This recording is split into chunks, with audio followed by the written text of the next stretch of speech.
Air France Flight 447. Paris to New York. 31,000 feet over Atlantic Ocean. We have a master 273 passengers sleeping peacefully. Confirming engine parameters Sudden fluctuating. explosion rocks Airspeed the holding aircraft. steady. Catastrophic electrical fire in cockpit. Smoke everywhere. Flames consuming instruments.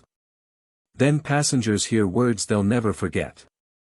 I'm evacuating. God help you all. Captain falls from aircraft with parachute. First officer follows seconds later. Both pilots gone. Aircraft burning. Pilotless. Falling toward ocean. Everyone screaming. Praying. Accepting death. Flight attendant desperate, does anyone know how to fly?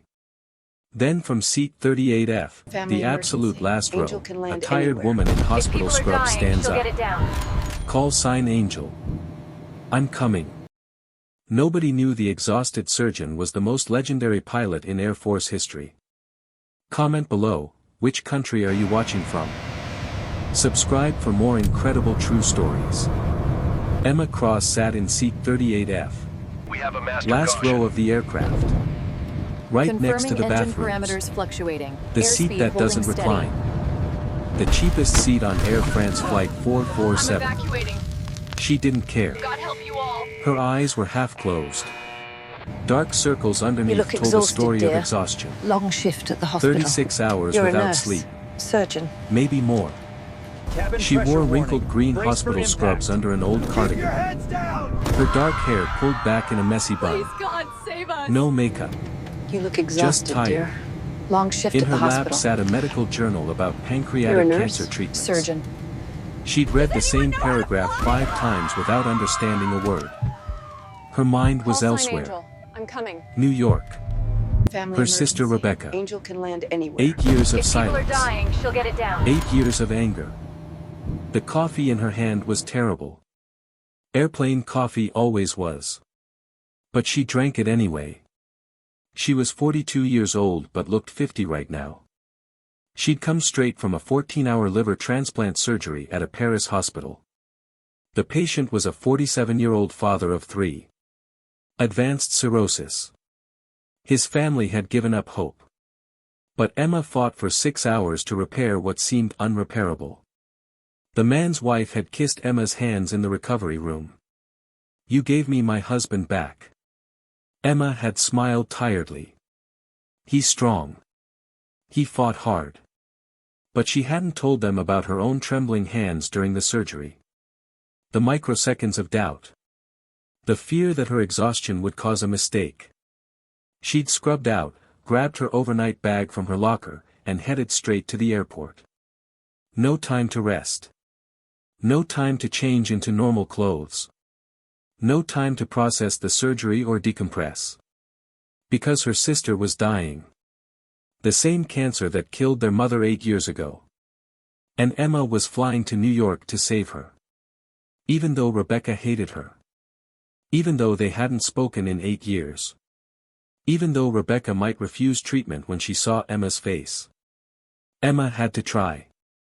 The other passengers didn't look at her twice. The businessman in 38E was typing furiously on his laptop. Probably closing some deal. He'd glanced at Emma once when she sat down, registered, tired medical worker, and went back to his spreadsheet. The elderly woman across the aisle smiled kindly at Emma. You look exhausted, dear. Emma managed a small smile. Long shift at the hospital. You're a nurse. Surgeon. Oh my. You must be very dedicated. Flying right after surgery. Emma looked out the window at the darkness.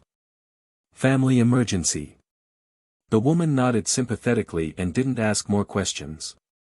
They had no idea who she really was.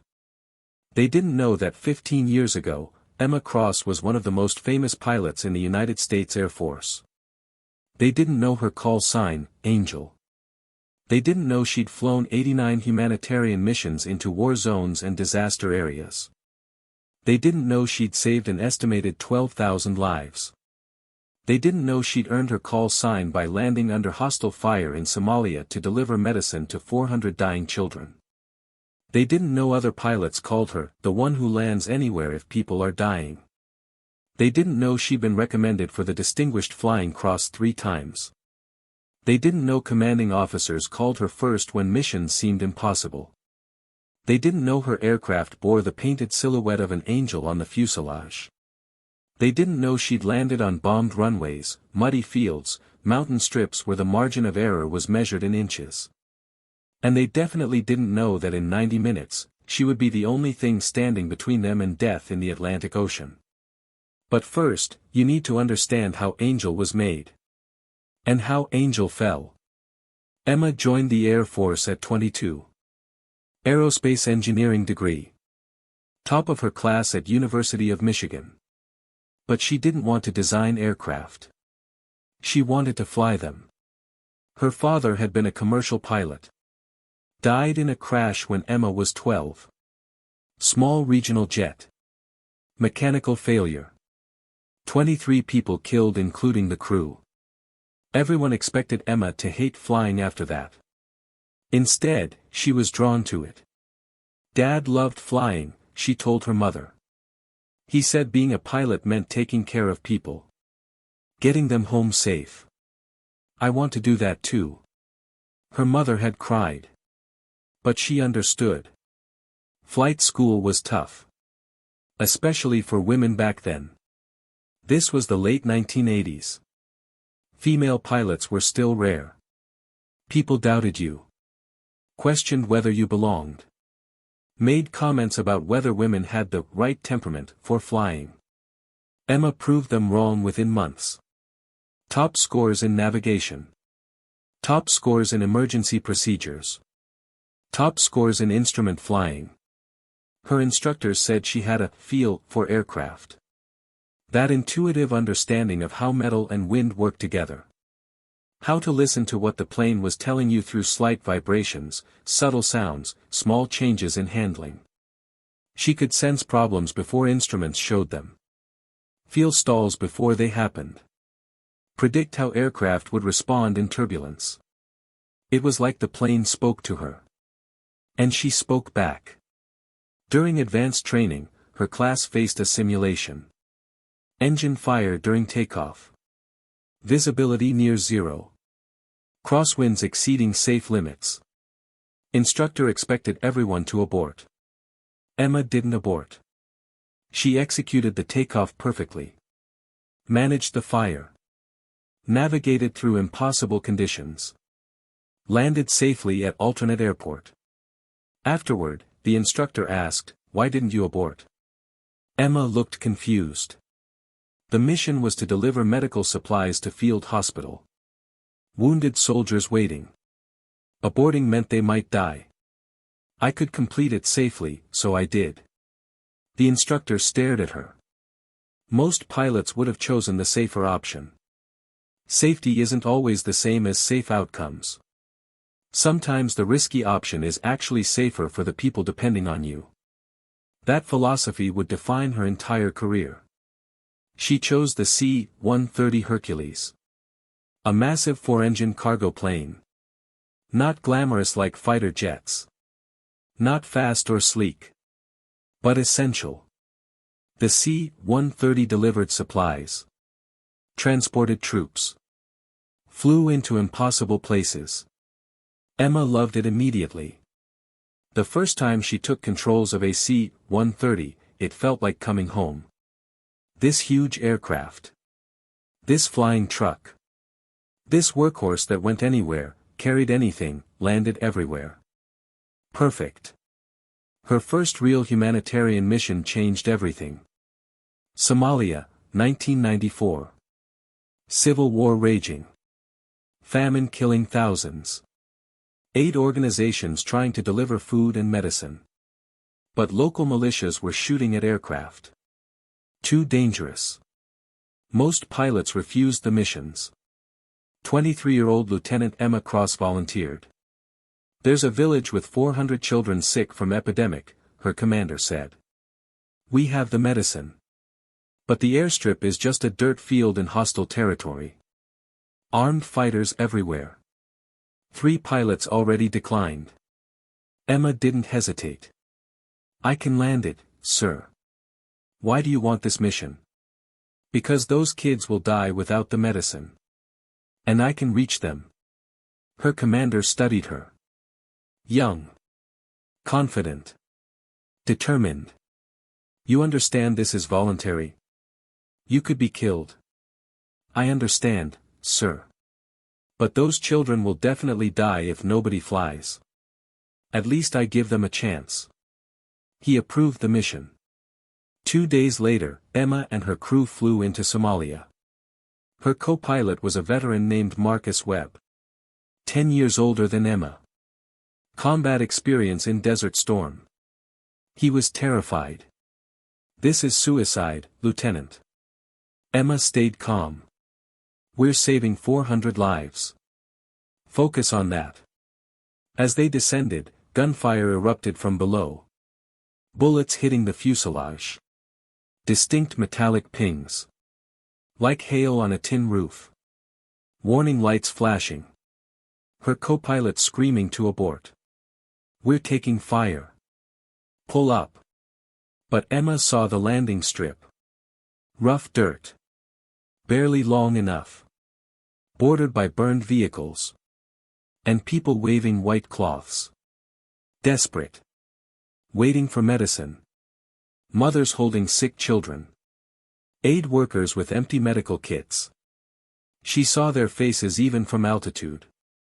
We're landing, Emma said calmly. Emma, this is insane. Those are people, Marcus.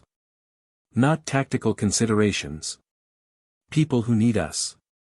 I'm landing. She came in steep. Faster than normal. Had to clear the terrain. Hard bounce on dirt. The C-130 shuddered. Protested. But held together. Emma reversed thrust. Full braking. Using every inch of that strip. They stopped with maybe 50 feet to spare. Marcus was shaking. We're on the ground. We're actually on the ground. Emma was already unbuckling. 8 minutes to unload. Then we leave. The loadmasters threw open the cargo bay. Local aid workers rushed aboard. Grabbing boxes of medicine. Antibiotics. Oral rehydration salts. Basic supplies that would save hundreds of lives. Bullets occasionally zipped past. Distant. But getting closer. Emma stood at the cargo door. Counting boxes. Making sure everything got off. A local doctor grabbed her hand. Tears in his eyes. Thank you. Thank you. The children. Get that medicine distributed fast.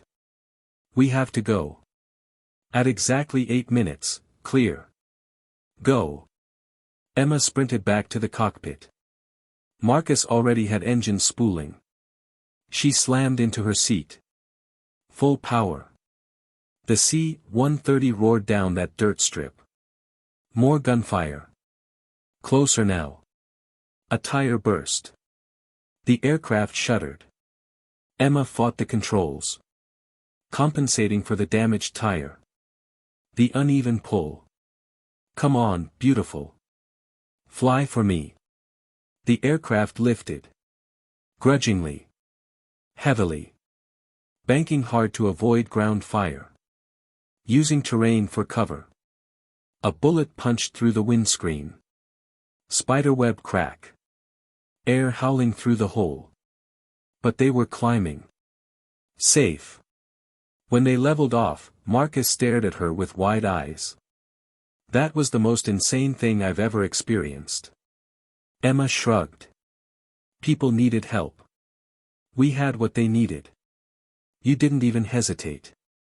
Bullets everywhere. Burning aircraft wreckage on the approach. You just landed like it was a training exercise. Wasn't about me. Was about those children. Marcus was quiet for a moment. I've flown with a lot of pilots, Emma. You're different. Different how? You don't fly for glory or medals or to prove something. You fly because people need you. That's rare. Word spread through the squadron. The young lieutenant who flew into hostile fire to deliver medicine. Who landed in impossible conditions. Who didn't hesitate when lives were at stake. 2 weeks later, her commander gave her a call sign. Call signs in the military are chosen by your squadron mates. Based on personality, actions, or sometimes just random events. They gathered in the briefing room. Emma had no idea what was coming. Her commander stood. Lieutenant Cross, your squadron has voted on your call sign. Emma stood nervously. Call signs could be embarrassing. Humiliating. Inside jokes. They're calling you Angel. Emma felt tears. Angel? Marcus stood up. Because you fly into hell to deliver miracles. You land anywhere if people are dying. You bring hope where there's none. That's what angels do. The room erupted in applause. Emma wiped her eyes. I don't deserve. You earned it, her commander said. Angel suits you perfectly. For the next 16 years, that's exactly what she did. Haiti earthquake relief. Pakistan floods. Philippines typhoons. Syrian refugee crisis. African famines. Southeast Asian tsunamis. Anywhere disaster struck, Angel flew. She became the go-to pilot for impossible missions. Get Angel became the automatic response when a mission seemed too dangerous. She landed on bombed runways in Afghanistan. Delivered supplies while mortar fire landed nearby. She landed on muddy fields in Bangladesh during monsoons. Conditions that should have been impossible. She landed on mountain strips in Nepal where the margin of error was measured in feet, not hundreds of feet. She flew through sandstorms in Iraq. Through typhoons in the Philippines. Through volcanic ash in Indonesia. Other pilots watched her in awe. How does she do it? They'd ask Marcus. He'd smile. She doesn't think about herself. Only about the people who need her. That clarity makes the impossible possible. She was promoted to captain. Then major. Awards accumulated. Commendations. Recognition. The Air Force wanted to promote her to lieutenant colonel. Put her in command positions. She declined. I want to keep flying. Keep delivering supplies. That's where I belong. Her crew trusted her completely. Especially Marcus, who flew with her for 8 years. They developed an almost telepathic understanding. He'd anticipate her decisions. She'd trust his instincts. He'd joke, "You're going to get us killed one day, Emma." She'd always reply, "Not today." They flew 89 missions together. Delivered supplies to 37 countries. January 12, 2010. Haiti. Massive 7.0 earthquake devastated Port-au-Prince. Emma was stationed at Pope Air Force Base in North Carolina. The morning the earthquake hit, she was in a briefing room watching news coverage. Buildings collapsed. People screaming. Dust everywhere. Chaos. Conservative estimates, hundreds of thousands injured. Tens of thousands dead. The Haitian government basically collapsed. No coordination. No emergency response. Just desperate people dying in rubble. Emma stood. We need to fly relief missions. Now. Her commander nodded. Already authorized. We're sending 6 C-130s with medical supplies and surgical teams. You'll lead the first wave. Emma and Marcus prepped their aircraft immediately. Loading zone was organized chaos. Pallets of medicine. Portable surgical equipment. Water purification systems. Emergency generators. 5 volunteer doctors climbed aboard. Trauma surgeons. Anesthesiologists. Emergency physicians. They'd volunteered to set up field hospitals in Port-au-Prince. Dr. Sarah Chen. Dr. James Rodriguez. Dr. Michael Okonkwo. Dr. Lisa Park. Dr. David Goldstein. All experienced. All understanding the risks. Emma met them in the cargo bay. Conditions will be rough. Damaged runways. Potential aftershocks. We'll get you in safe. Dr. Chen smiled. We trust you, Major Cross. We've heard about Angel. Plus her regular crew, Marcus as co-pilot. Flight engineer Thomas Wright. 3 loadmasters, Sergeants Johnson, Martinez, and Williams. 12 people total. Emma did her pre-flight inspection personally. Checked every system. Every gauge. Every surface. The C-130 was in perfect condition. They took off at 0600 hours. 4-hour flight to Haiti. Emma briefed everyone during cruise. Port-au-Prince Airport is damaged but operational. Tower might not be functioning. We'll need visual approach. Aftershocks are expected. Stay secured until we're fully stopped. The doctors were excited. Nervous.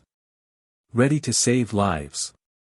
Dr. Rodriguez asked, how many people do you think we can help? Emma calculated. You're setting up a field hospital for 500 patients.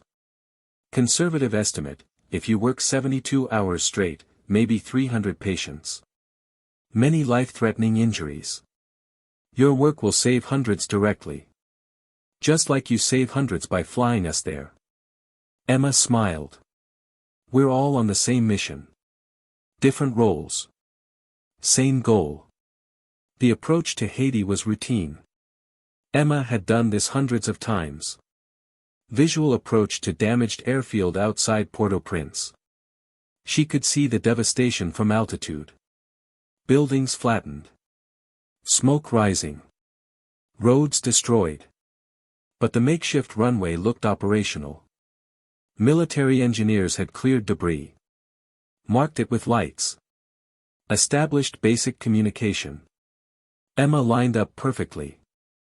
Descended smoothly. Wheels touched down gentle. Perfect landing. She began braking. Standard procedure. Everything normal. Then the aftershock hit. 6.1 magnitude. Nobody predicted it. The ground didn't just shake. It moved. The runway literally split open beneath the aircraft. Emma felt it through the controls. The sudden drop. The wrongness. A crevasse opened directly under the main landing gear. The C-130 dropped 10 feet into the gap. Landing gear sheared off instantly. Metal screaming. Aircraft belly slamming hard ground. Fuel tanks ruptured from the impact. Fire erupted immediately. Aviation fuel ignites at 800 degrees. The aircraft was moving at 60 knots when the runway collapsed. Momentum carried them forward. Grinding. Sparks everywhere. Emma fought the controls. But without landing gear, she had no steering. No braking. They slid 300 feet. Metal screeching. Fire spreading. Marcus shouting her name. Emma. Emma. The flight engineer screaming into radio. Mayday. Aircraft down. Fire. The cargo bay filling with smoke. Emma remembers the sound of metal screaming. The smell of burning fuel. The heat. The impact had slammed her against her harness. She felt ribs breaking. Sharp pain. Smoke filling the cockpit. Can't breathe. Can't see. Fire alarm blaring. Systems failing. Instruments going dark. She tried to unbuckle. Couldn't. Hands not working right. Shock setting in. Then hands grabbed her. Marcus. His face through the smoke. Come on. Move. He pulled her harness release. Dragged her from the seat. She fought him. Screaming. The crew. The doctors. Emma, we have to go. Now. He pulled her through the shattered side window. The explosion had blown it out. She fell hard on dirt. Couldn't breathe. Ribs broken. Everything pain. Marcus landed beside her. Grabbed her under the arms. Dragged her away from the burning wreckage. Emma fought him every step. Screaming. Marcus. The crew. Go back. The fire's too big. Emma, stop. Stop. He held her while she struggled. Both of them coughing. Covered in soot and blood. 20 feet away. 30 feet. 40. The C-130 was completely engulfed now. Orange flames. Black smoke. Heat like a furnace. Emma could hear screaming from inside the aircraft. Her crew. The doctors. Trapped.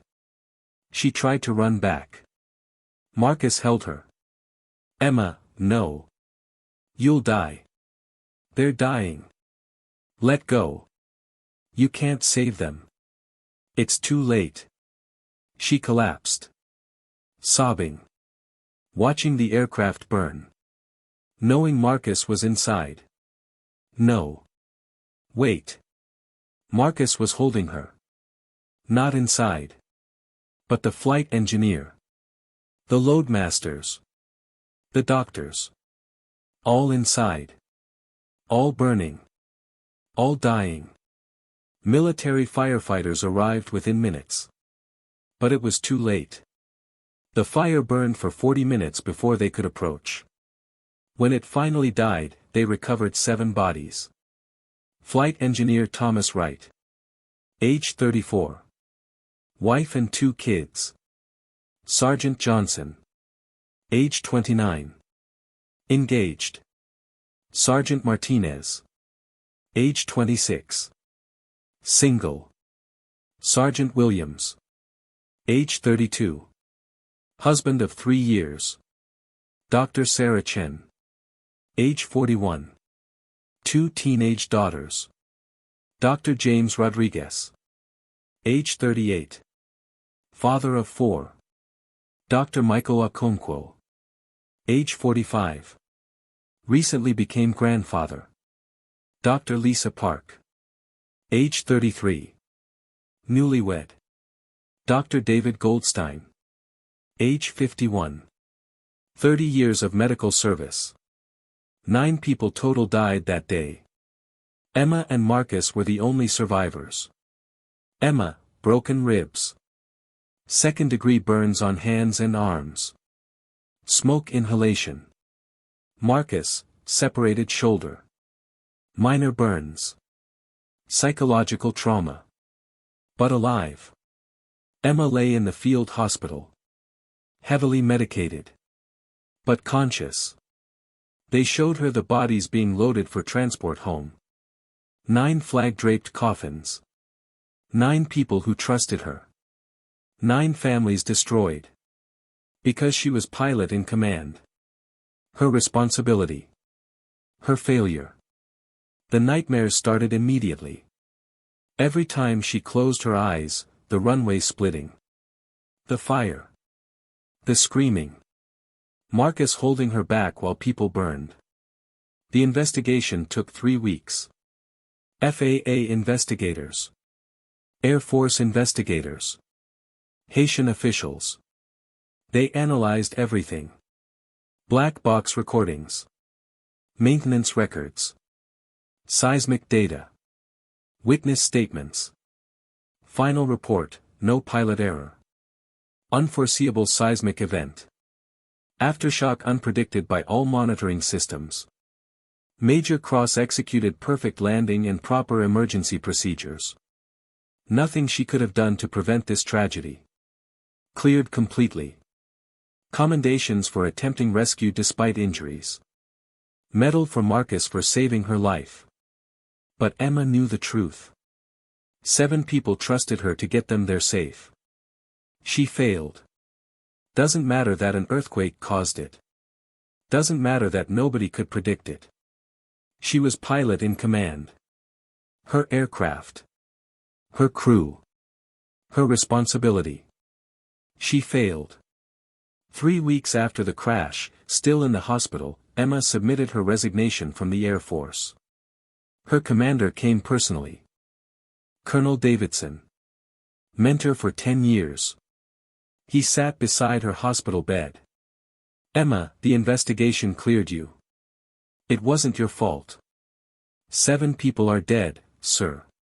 9 total. I was in command. An earthquake caused this. Not you. I should have, her voice broke. I should have done something. Seen something. Something. What could you have seen? Seismologists didn't predict that aftershock. Equipment didn't detect it. You flew perfectly. Landed perfectly. Nature killed them, not you. Emma looked at her scarred hands. I can't fly anymore, Colonel. I can't be responsible for lives in the air. I can't fail again. You didn't fail. 9 people are dead. She was crying now. 9 people who trusted me. Who believed I'd get them home safe. I delivered them to their deaths. You delivered them to save thousands of Haitians. And they died instead. Colonel Davidson was quiet for a long time. What will you do? Emma looked at her bandaged hands. I spent 16 years delivering doctors to save people. 16 years being the angel who flies into disasters. She met his eyes. Now I'll become the doctor. Save people directly. Never fly again. Never risk more lives in the air. He saw the pain. The finality. The broken determination. He accepted her resignation. Emma Cross left the Air Force at 38. 16 years of service. 89 missions. 12,000 lives saved. Over. Call sign Angel. Retired. Buried with the crew that died in Haiti. Someone asked what she'd do now. Emma looked at her scarred hands. The hands that flew through impossible conditions. The hands that couldn't save her crew. I'll become the person I spent 16 years delivering. I'll be the doctor instead of the pilot. Save lives on the ground instead of in the air. Medical school at 38. Most classmates were 23. 15 years younger. Full of energy and ambition. They asked why she started so late. Career change, Emma said simply. She never told them about the Air Force. About being Angel. About 90 missions into disaster zones. About her crew dying. She never told them about Marcus screaming. About fire consuming her aircraft. About failing the people who trusted her. She just said she wanted to help people. Medical school was brutal. Especially for someone approaching 40. Classes designed for 23-year-olds with perfect memory and endless energy. Anatomy. Biochemistry. Pharmacology. Pathology. Hours of memorization. Mountains of information. But Emma studied 16 hours a day. Used the same discipline that made her top of flight school. Top of her medical school class. Every patient saved would balance against the 9 she lost. She specialized in trauma surgery. Emergency procedures. Critical interventions. Where seconds mattered. Where skill meant life or death. Just like flying into disaster zones. Different vehicle. Same mission. She became Dr. Emma Cross. Trauma surgeon in Paris. Chose Paris deliberately. Far from Air Force bases. Far from memories. Far from anyone who knew about Angel. Fresh start. New identity. Different life. She saved hundreds of lives over 4 years. Became known for staying calm under pressure. For making difficult decisions quickly. For never hesitating when patients' lives hung in the balance. Other surgeons asked about her background. You handle stress like military. Were you a medic? Something like that, Emma would say. Never elaborated. Never mentioned the 16 years flying C-130s. Never talked about the call sign she once carried with pride. As far as anyone knew, she was just a late career surgeon who was very good under pressure. They didn't know about Angel. And Emma wanted it that way. Because Angel had failed. Angel got her crew killed. Angel needed to stay buried. For 4 years, she kept that promise. Never flew. Never touched aircraft controls. Never went near military bases. Never risked being responsible for lives in the air again. Until tonight. Until Air France Flight 447 started burning at 31,000 feet. Until 273 people needed a miracle. And only Angel could deliver it. Emma and Rebecca were close once. Sisters. Best friends. 3 years apart. Emma the responsible older sister. Rebecca the free-spirited younger one. Their mother raised them alone after their father died in that plane crash. Money was tight. Their mother worked 2 jobs. Nights as a nurse. Days as a home health aide. But they were happy. Emma and Rebecca shared a bedroom until Emma was 18. Late-night talks. Shared secrets. Supporting each other. When Emma joined the Air Force, Rebecca was 19 and starting college. Emma sent money home every month. Helping with tuition. Helping with bills. You don't have to do this, Rebecca said. Yes, I do. You're my sister. Your education matters. Rebecca became a teacher. Elementary school. She loved it. They talked weekly, no matter where Emma was deployed. Afghanistan. Iraq. Somalia. Germany. Japan. Didn't matter. They stayed connected. Rebecca was Emma's anchor. The person who kept her grounded. Who reminded her of life outside military service. Emma was Rebecca's hero. The big sister who flew into war zones to save lives. Who had a call sign. Who was brave and strong and unstoppable. Until their mother got cancer 8 years ago. Pancreatic cancer. The same kind Rebecca has now. Their mother, Sarah Cross, was 62 when diagnosed. Stage 4. Aggressive. Poor prognosis. But she fought. Chemotherapy. Radiation. Experimental treatments. Emma visited between deployments. Spending her leave time at the hospital. Holding her mother's hand during treatments.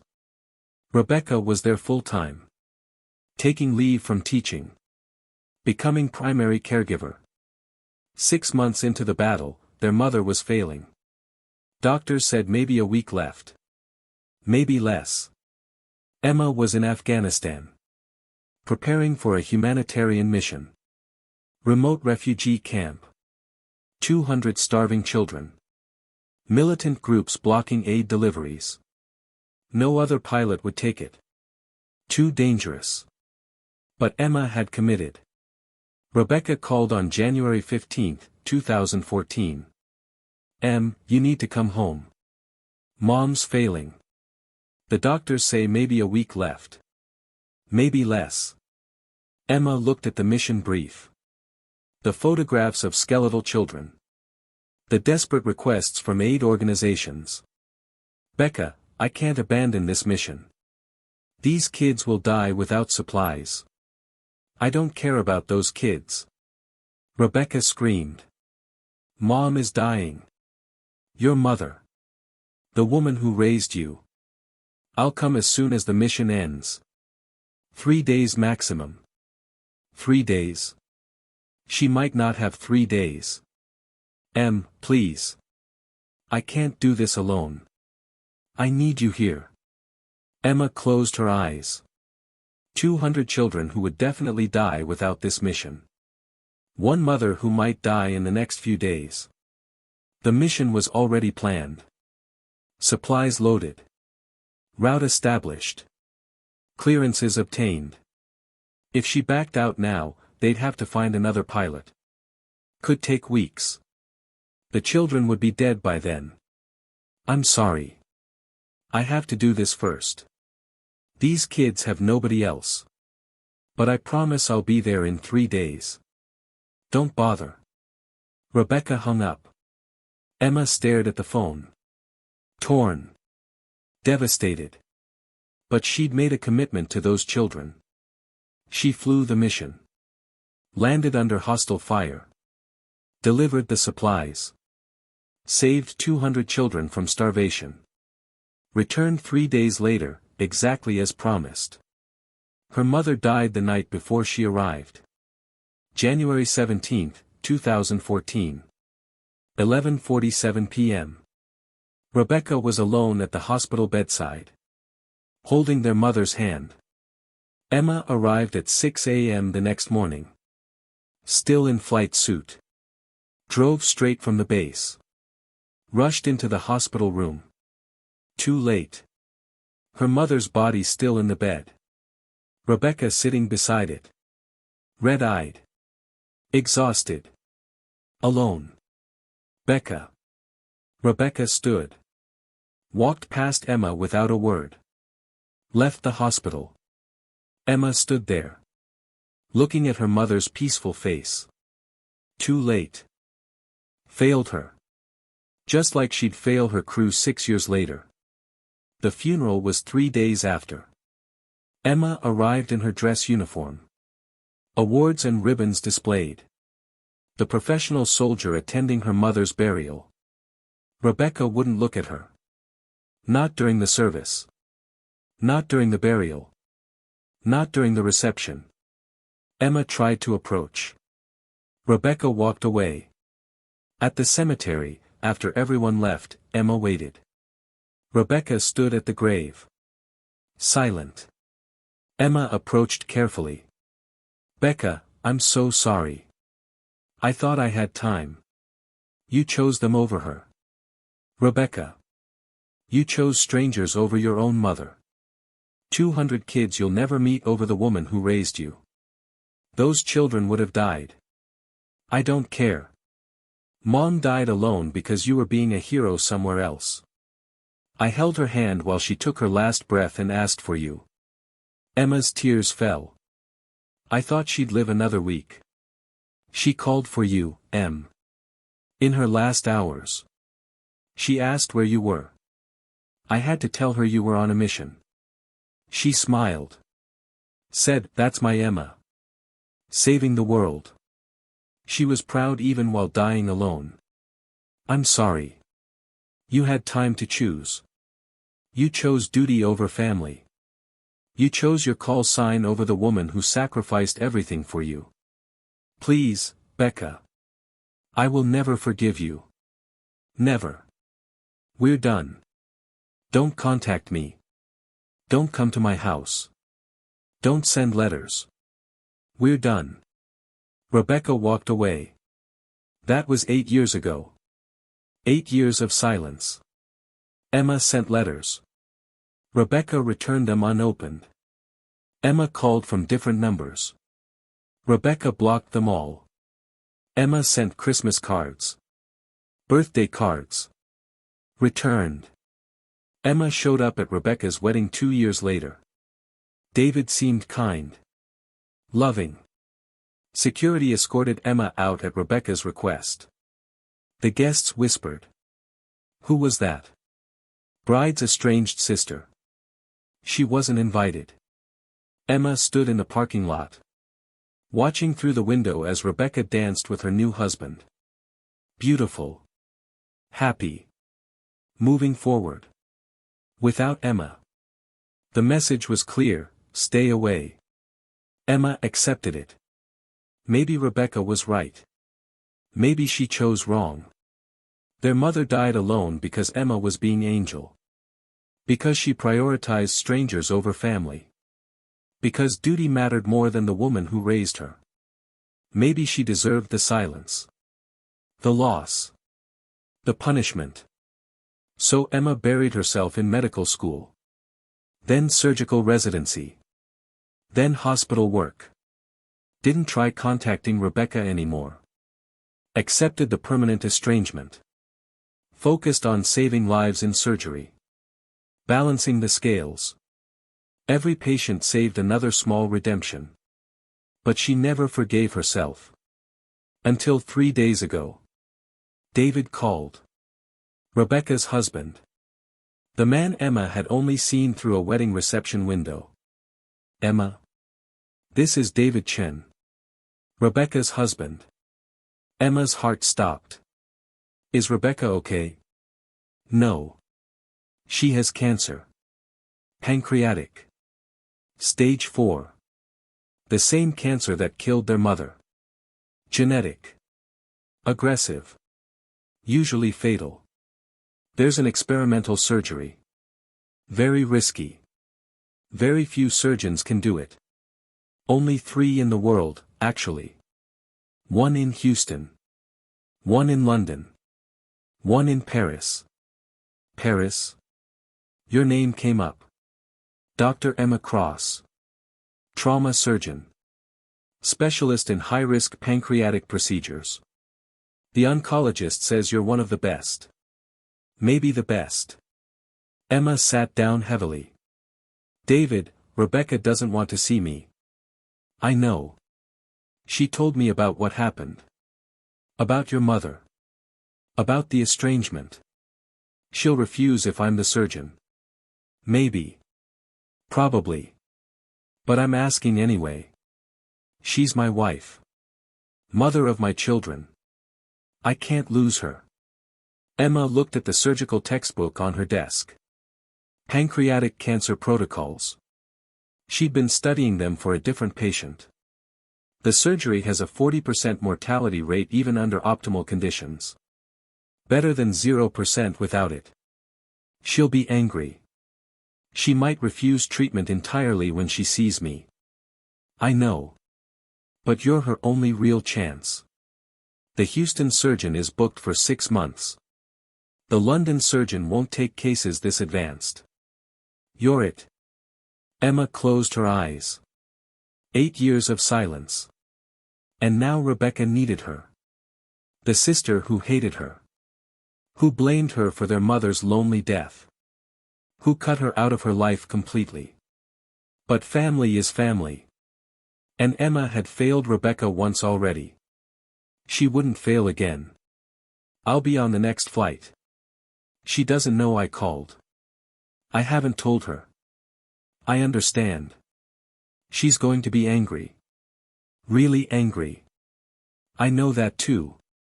But I'm coming anyway. Emma booked the emergency ticket to New York. Only seat available, 38F. Last row. Non-refundable. Expensive. She didn't care. She just completed a 14-hour liver transplant. Should rest. Should sleep. But Rebecca needed her. So she grabbed her overnight bag. Still in scrubs. No time to change. Drove straight to Charles de Gaulle Airport. And now here she was. Seat 38F. Flying through the night. Trying to mentally prepare for the surgery. For the reunion. For Rebecca's inevitable rage. Would Rebecca even let her in the room? Would Rebecca refuse the surgery out of spite? Would this be Emma's final chance to save her sister and fail again? She had no idea that in 90 minutes, none of that would matter. Because in 90 minutes, everyone on this aircraft would be dying. An angel would have to fly one final time. The question wasn't whether she could save Rebecca. The question was whether she could save everyone. Hour 2 of the flight. Most passengers asleep. Cabin lights dimmed. Emma was dozing. Exhausted from the surgery. From the emotional weight of flying to Rebecca. Dreaming about Marcus. They were in the C-130. Flying over Afghanistan. He was telling a terrible joke about a pilot and a camel. Emma was laughing. Then the scene shifted. Haiti. The runway. The earthquake. Ground splitting beneath them. Marcus screaming her name. Fire everywhere. The loadmasters burning. The doctors burning. She was trying to reach them but her hands wouldn't work. Bang! Emma jolted awake. That sound. Explosion. Not normal. Not turbulence. Not structural stress. Explosion. Her pilot instincts kicked in instantly. 16 years of training activating automatically. The cabin lights flickered. Once. Twice. 3 times. Then she smelled it. Burning electronics. Melting plastic. Ozone. Electrical fire. Emma sat up straight, suddenly completely awake. Other passengers were stirring. Confused. Looking around. What was that? Did we hit something? Are we okay? Flight attendants moved toward the front. Fast. Urgent. Professional smiles plastered on but eyes showing concern. Something was very wrong. Emma's training screamed warnings. Electrical fire in aircraft. One of the worst emergencies. Spreads through wiring. Can't be isolated easily. Consumes cockpit instruments. Disables critical systems. Within 90 seconds, smoke seeped from the front cabin. Thin wisps at first. Gray. Acrid. Then thicker. Darker. Toxic. Passengers started noticing. Murmuring. Coughing. The businessman next to Emma looked up from his laptop. Is that smoke? Emma didn't answer. She was analyzing. Smoke from forward cabin. Probably cockpit. Electrical systems. Fire spreading through instrument panels and wiring bundles. Those fires moved fast. Very fast. If not controlled in minutes, they consumed everything. Melted controls. Disabled hydraulics. Made aircraft unflyable. A flight attendant rushed past. Young woman. Maybe 25. Trying to look calm. Failing. Emma grabbed her arm gently. What's happening? The attendant tried to smile. Failed. Small problem. Please stay seated. I'm a doctor if there's a medical emergency. It's not medical. Please. Stay seated. The attendant hurried away. Emma watched smoke getting thicker. Spreading through cabin. Passengers coughing now. Putting shirts over mouths. This was bad. Really bad. Then the captain's voice came over the PA. But not the usual calm pilot voice. Not the reassuring professional tone. This voice shook with terror. Pure, unfiltered panic. Ladies and gentlemen. A pause. Like he was trying not to scream. We have a catastrophic electrical fire in the cockpit. Spreading through instrument panels. We cannot control it. Gasps throughout the cabin. People sitting up. Looking around frantically. Mothers grabbing children. Couples holding hands. The elderly woman across from Emma whispered, "Oh God. The smoke is overwhelming. We're losing systems. Flight controls compromised. I'm activating emergency cockpit evacuation protocol." Emergency evacuation. Emma's blood froze. She knew what that meant. The Airbus A320 had explosive bolts built into the cockpit windscreen. In case of uncontrollable fire or rapid decompression, pilots could blow out the windscreen and bail out with parachutes. Almost never used. Emma had never heard of it being used on a commercial flight. If they're using it now, the fire must be catastrophic. Completely out of control. Seconds from reaching something critical. God forgive me. I'm so sorry. The captain's voice broke. He was crying. God help you all. The PA cut off. 3 seconds of complete silence. Everyone processing what they just heard. Then, boom. Explosive bolts detonating. Passengers on the left side screamed. Pointing at windows. Emma leaned over the businessman to see out the window. A figure falling past the aircraft. Tumbling through night sky. Man in flight suit. Arms spread. Parachute deploying. White canopy blossoming against darkness. The captain. Bailed out. Abandoned the aircraft. 30 seconds later, another boom. Quieter. From higher up. Another figure falling. Smaller. The first officer. Her parachute opening.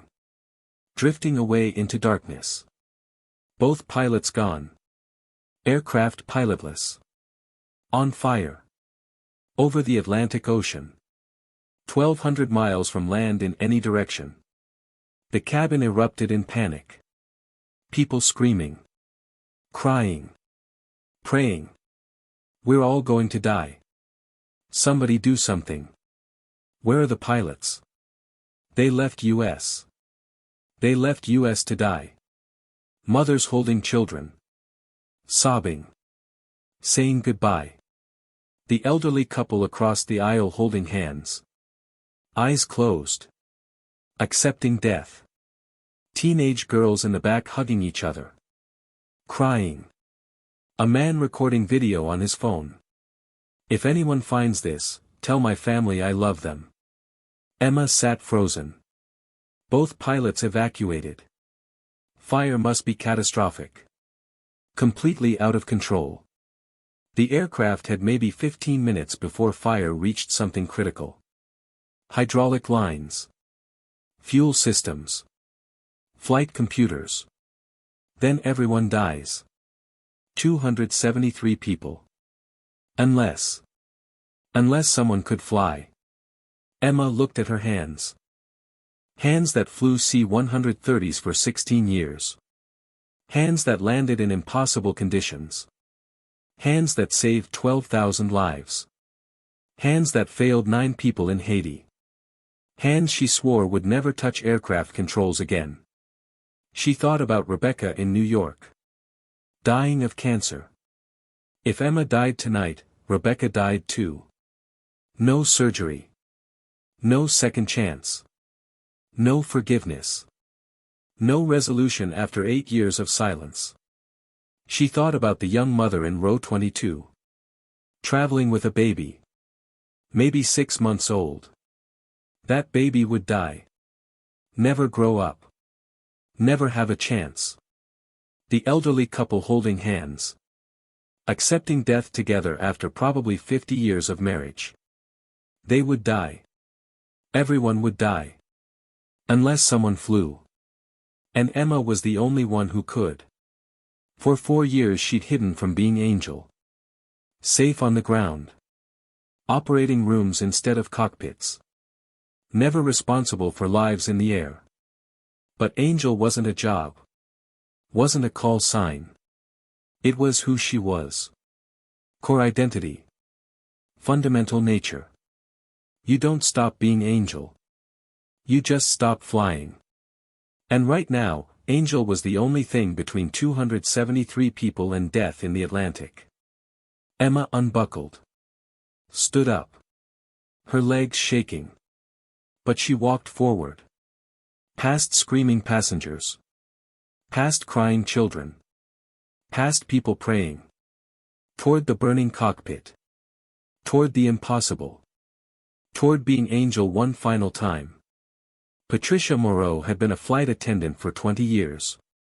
Started at age 23. Worked her way up to senior attendant on international routes.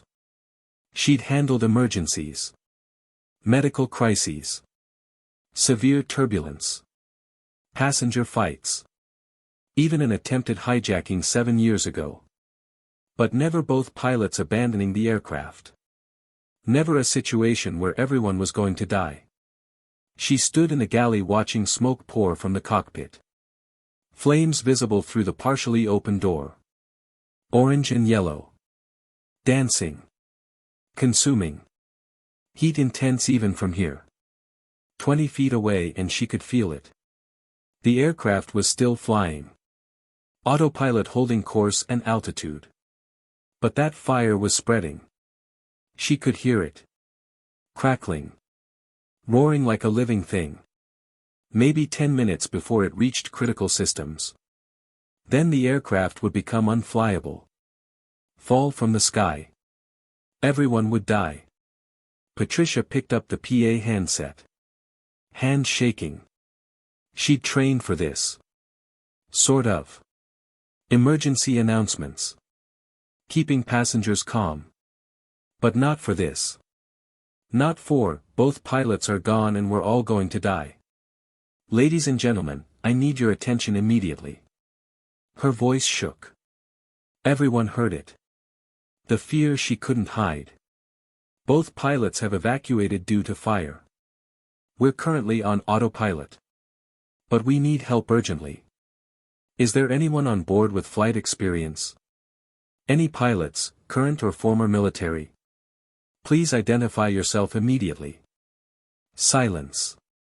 Just crying and praying and panicked breathing. Patricia walked through the cabin. Row by row. Business class first. Usually wealthy passengers. Maybe private pilots. Can you fly? Sir. Ma'am. Anyone? A businessman in seat 3A raised his hand nervously. I have a flight simulator at home. Microsoft Flight Sim. I've practiced landing this exact aircraft type. Actual flight experience, sir. Real aircraft. Have you flown a real plane? His face fell. No. Just the simulator. Thank you anyway. An elderly man in seat 5C spoke up. I was Air Force. Vietnam. Flew F-4 Phantoms. But that was 60 years ago. My hands shake now. My eyes are bad. He held up trembling hands. Severe arthritis visible in the joints. Patricia touched his shoulder gently. Thank you for your service, sir. She continued through economy. A woman in her 30s. I took flying lessons. Got my private pilot license. But I've only flown Cessnas. Small propeller planes. Nothing like this. How many hours? 45 total. I stopped after getting licensed. That was 8 years ago. Patricia's heart sank. 45 hours in small planes wouldn't help with a commercial jet. Thank you. Nobody else. 273 passengers. Nobody who could fly this aircraft. The smoke was thicker now. Spreading through the cabin. Passengers coughing. Some vomiting from the acrid smell. Children crying. Parents trying to comfort them while tears streamed down their own faces. Patricia returned to the galley. Trying not to cry herself. All these people. She thought about her grandchildren. 3 beautiful kids. Ages 5, 7, and 9. She'd never see them again. Never watch them grow up. Never go to their graduations. Never meet their future spouses. Never. I can fly this aircraft. Patricia spun. A woman stood there. Early 40s. Hospital scrubs under a cardigan. Messy hair pulled back. Dark circles under exhausted eyes. Looked like she hadn't slept in days. What? The woman's voice was calm. Steady.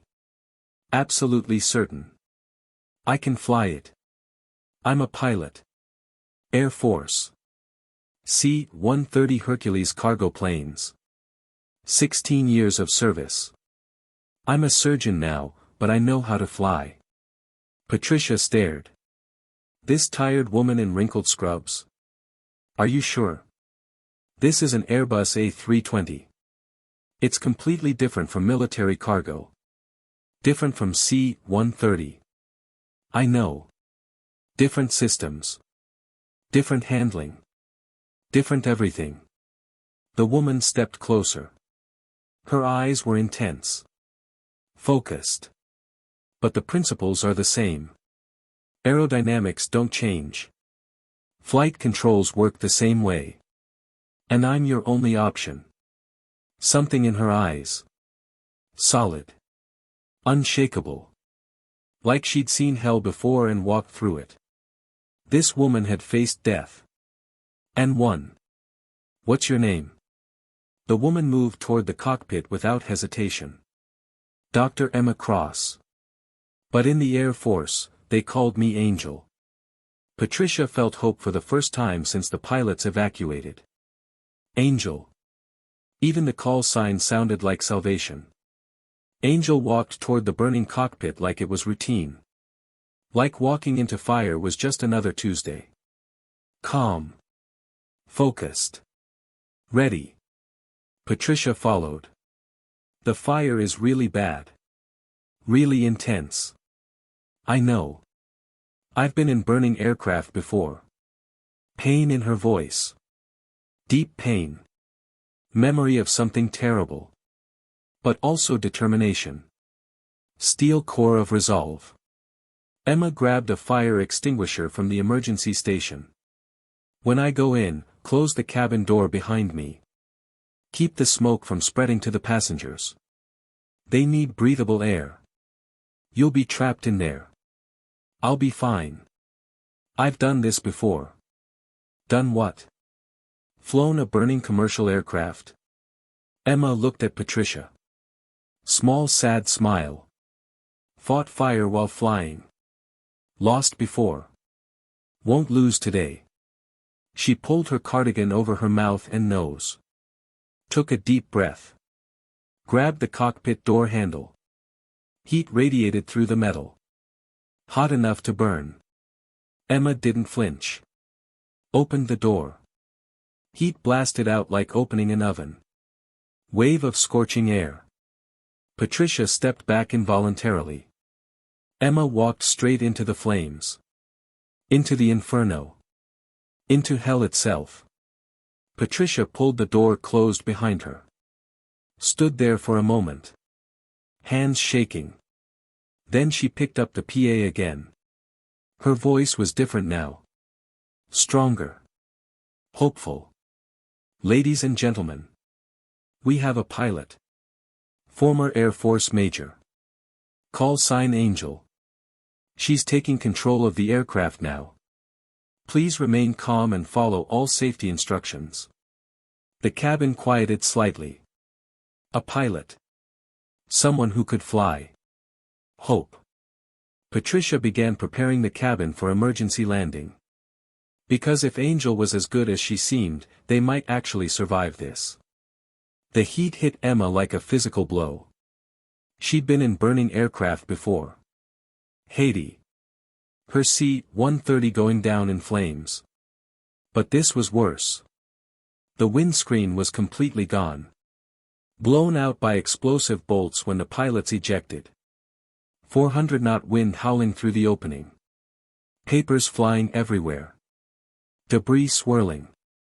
Charts, checklists, everything not secured becoming projectiles. Smoke so thick she could barely see 3 feet ahead. Flames dancing across the instrument panels. Melting plastic dripping like candle wax. Wiring bundles exposed and burning. Sparking. Creating more fires. Heat intense enough to burn exposed skin immediately. Emma pulled the emergency oxygen mask from its panel. At least she could breathe. She emptied the fire extinguisher on the worst flames. White foam spraying. Temporarily suppressing the fire. Bought herself 90 seconds. Maybe. She dropped into the captain's seat. Too tall for her. No time to adjust it properly. She scanned instruments through the smoke and flames. Most displays were dead or dying. Melted. Shorted out. But backup instruments still worked. Altitude, 29,000 feet. Slowly descending. Speed, 340 knots. Heading, 270 degrees. Due west. Straight across Atlantic. Autopilot struggling but holding. Fuel, 2 hours remaining at current consumption. Nearest land, Azores Islands. 800 miles. Emma did the mental math instantly. Can't make it. Fire will kill them first.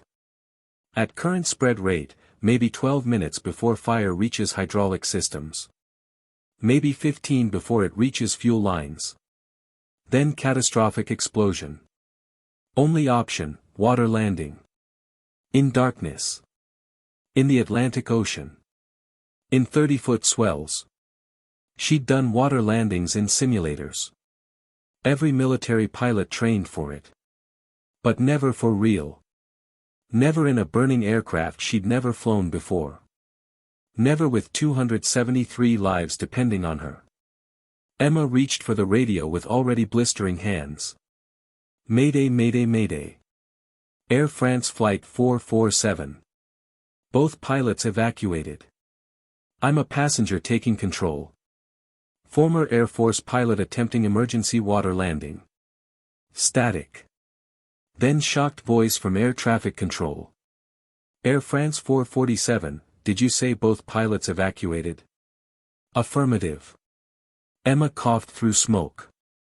This is Dr. Emma Cross, former C-130 pilot, call sign Angel. Cockpit catastrophic fire. Maybe 10 to 12 minutes before it kills everyone. I need vectors for optimal water landing location. Long pause. Probably talking to supervisors. Checking if this was real. Angel, nearest land is Azores. 800 miles. You won't make it. I know. Calculate optimal rescue location. Get every ship and aircraft you have to that position. I'm ditching in the Atlantic. Another pause. Angel, do you have experience ditching commercial aircraft? No. But I'm all they have. Either I try or 273 people die. Those are the options. Silence. Then different voice. Senior Controller. Angel, this is Control Supervisor Davies. Entire Atlantic Emergency Network is listening. Scrambling rescue assets now. Give us 12 minutes and we'll have ships and aircraft at your position. I'll give you 15 if I can. But this fire is winning. Captain Cross, the whole world is listening. Bring them home. Emma stared at flames inches from her face. Feeling the heat. The pain. I'm going to try. Angel out. She released the radio. Gripped the controls. And began fighting for 273 lives. The fire kept coming back. Every time Emma beat it down with wet cloths and the last of the extinguisher foam, it surged up again. Electrical fires are relentless. Fed by damaged wiring. Spreading through insulation. Finding new fuel constantly. She fought with one hand while flying with the other. Patricia brought wet towels from the galley. Emma wrapped them around her hands. Helped for maybe 30 seconds before the heat soaked through and her palms started blistering again.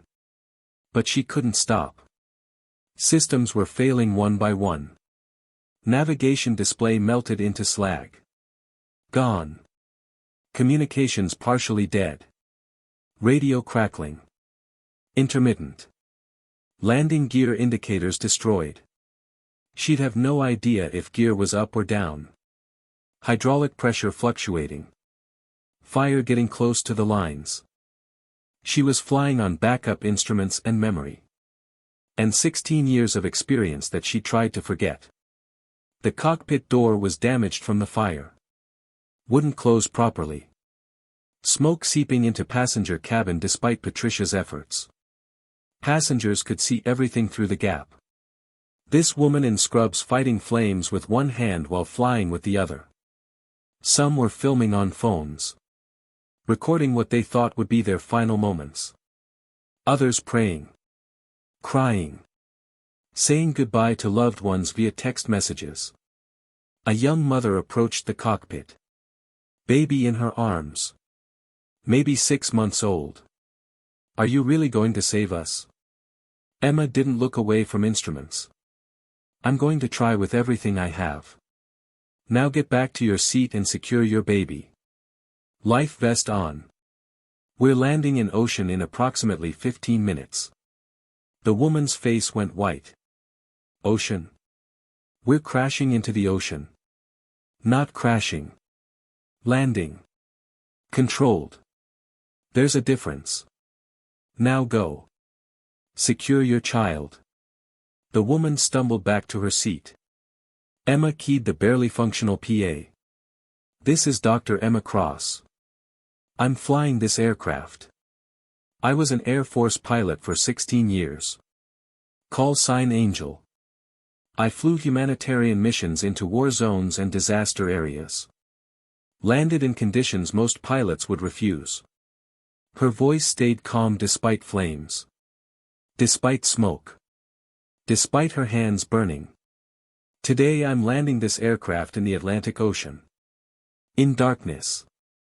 It's going to be rough. Very rough. But we will survive. She paused.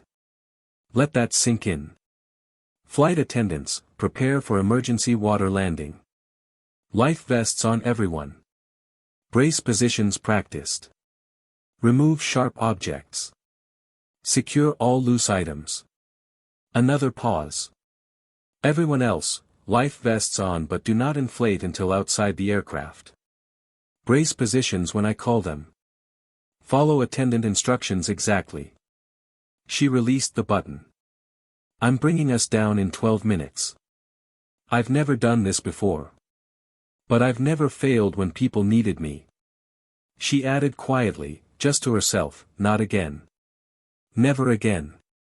Behind her in the cabin, Patricia and the other attendants moved efficiently. Distributing vests. Explaining brace positions. Demonstrating inflation. The panic decreased. Not gone. Still fear. Still crying. But people had something to do. Had clear instructions. Had hope. They had Angel.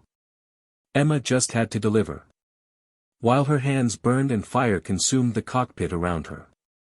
At 15,000 feet, Emma descended through clouds. New voice on radio. Different frequency. Military. Air France 447, this is Navy Strike Fighter 201. Flight of 2 F/A-18 Super Hornets. We have visual contact. We see your aircraft. We see the fire.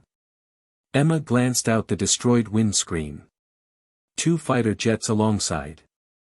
Maybe 200 feet away. Gray shapes against dark sky. Navigation lights blinking. Navy 201, I'm Dr. Emma Cross, former Air Force Major, C-130 pilot, call sign Angel. Pause. Longer than expected. Angel? The Angel? From Somalia missions? Haiti relief? Emma's throat tightened. That was me. Civilian now. I need you to light up the ocean surface. Coming down in approximately 8 minutes. Angel, entire strike group heard about your crew in Haiti. About what happened.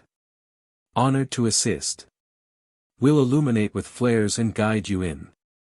You're getting every resource the U.S. Navy has. The fighters pulled ahead. Emma continued descent. Hands working constantly. Fighting fire with wet cloths. Adjusting controls. Monitoring dying instruments. At 8,000 feet, she disengaged the failing autopilot. Took full manual control. The aircraft responded sluggishly. Hydraulics partially failed from fire damage. Controls mushy. Delayed response. Like flying through mud. Emma adjusted her grip. Feeling what the plane needed through the yoke.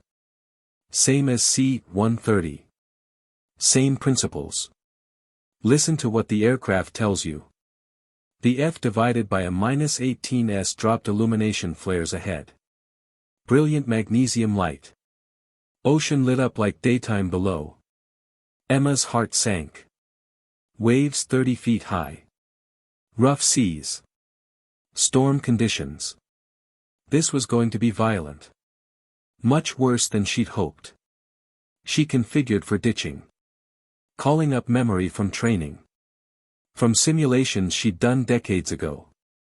Flaps, partial. Full flaps might break on impact with waves. Landing gear, up. Gear down would catch water and flip the aircraft.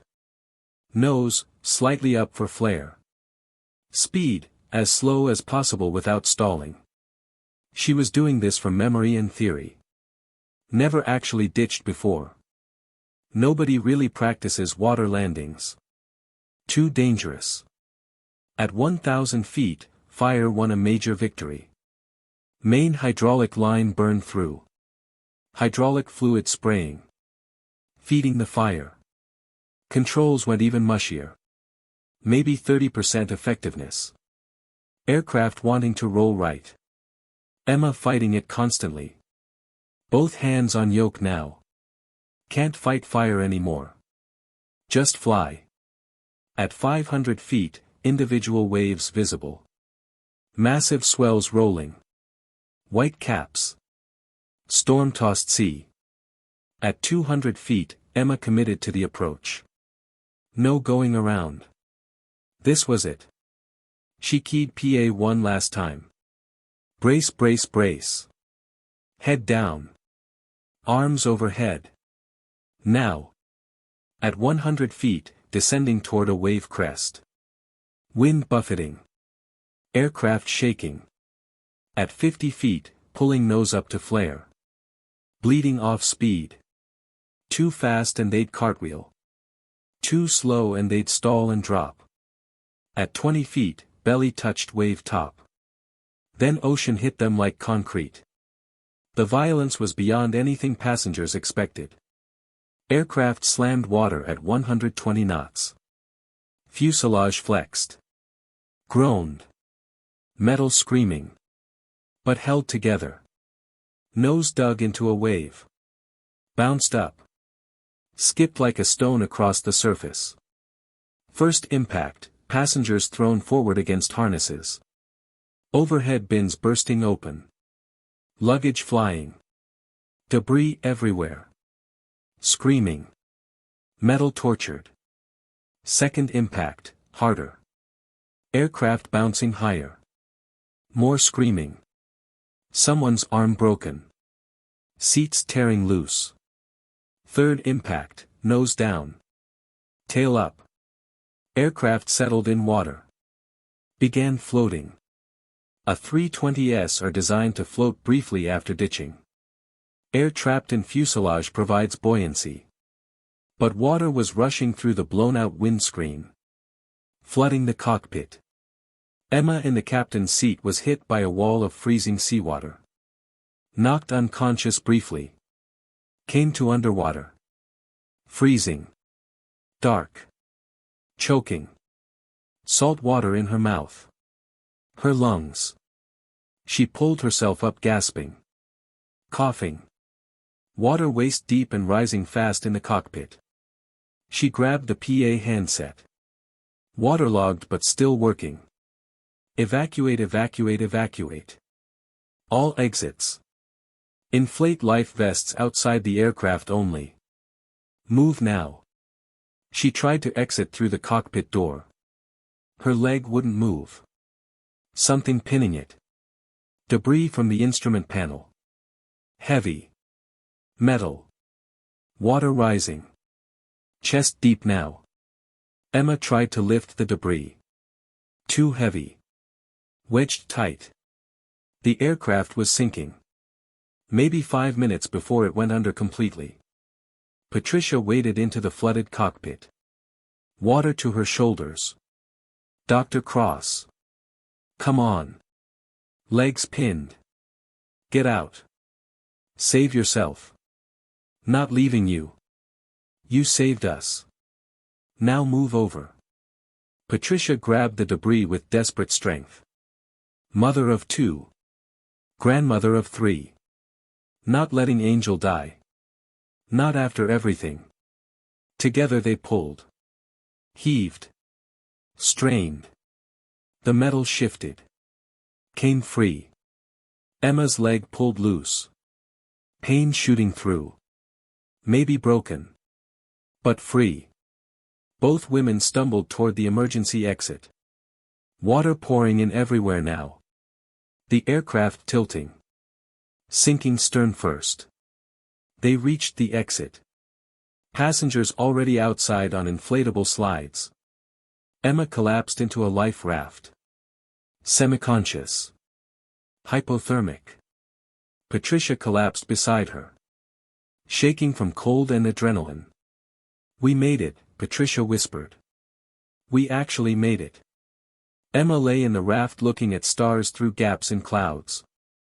Thinking about Marcus. About her crew who died in Haiti. I brought them home this time, she whispered. 7 I couldn't save in Haiti. But 273 I did tonight. We're even now, Marcus. We're even. She lost consciousness. Around them in darkness, 273 passengers floating in life rafts and individual vests. Children crying. Adults comforting. Everyone alive. The Navy helicopters were already there. 4 MH-60 Seahawks. Searchlights sweeping. Rescue swimmers dropping. Coast Guard cutters approaching at full speed. The F divided by a -18s circling overhead. Dropping flares. Maintaining communications. Rescue coordinator on radio, all souls accounted for.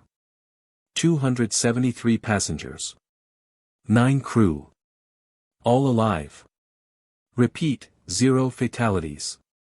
The news spread across rescue frequency. Then across military networks. Then across the world. Air France Flight 447. Both pilots evacuated. Passenger took control. Former Air Force pilot. Call sign, Angel. Ditched in Atlantic.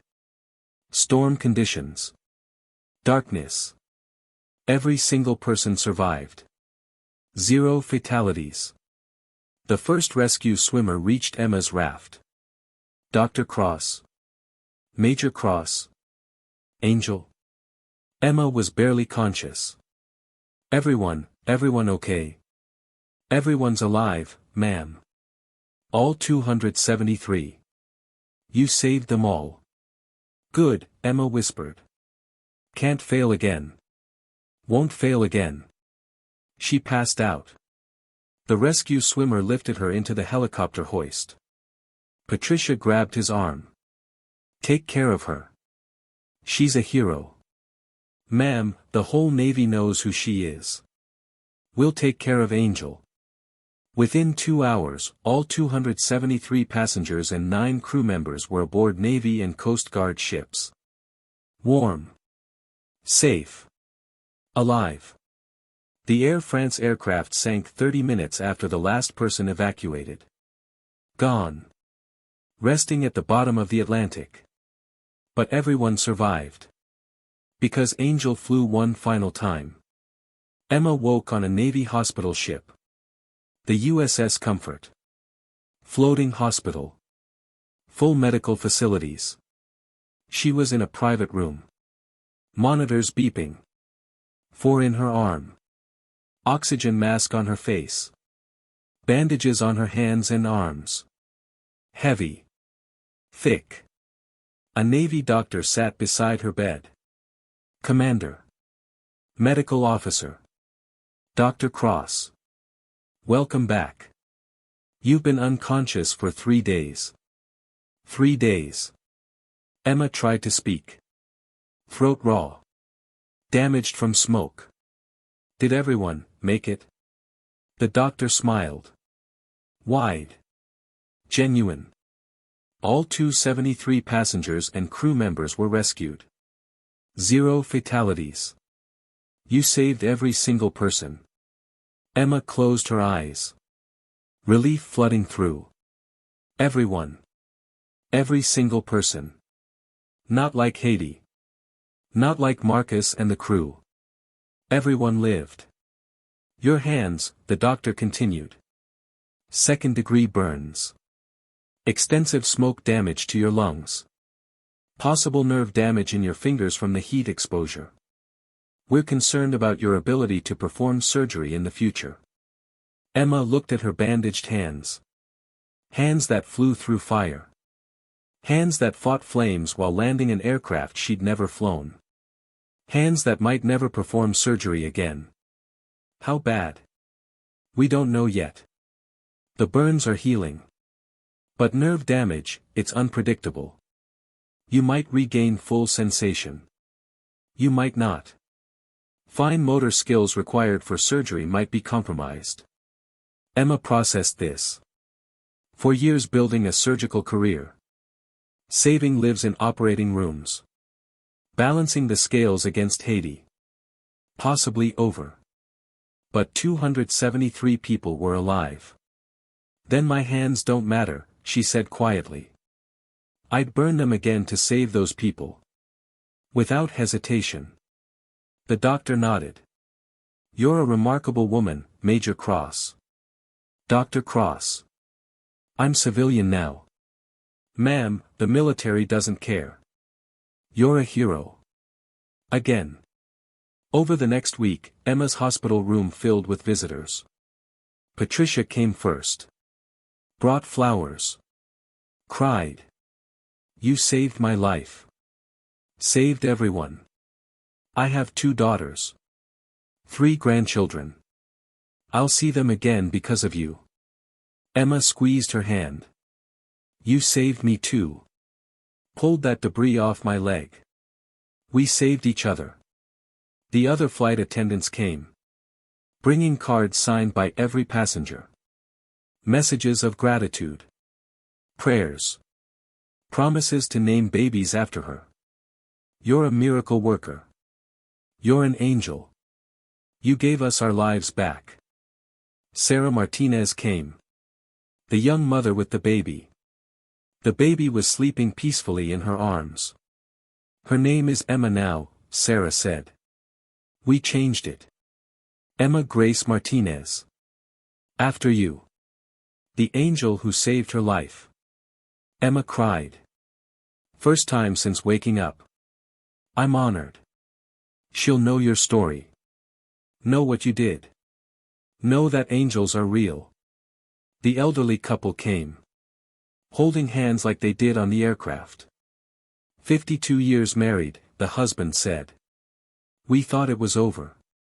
You gave us more time together. However many years we have left, we have because of you. The teenage girls came. A school group. Returning from exchange program in Paris. You're the bravest person we've ever met. We want to be pilots now. Because of you. Can we take a picture with you? Emma smiled through tears. Of course. The Navy pilots who escorted her came. The F/A-18 crews. Major Cross, we knew the call sign Angel. Read about your missions.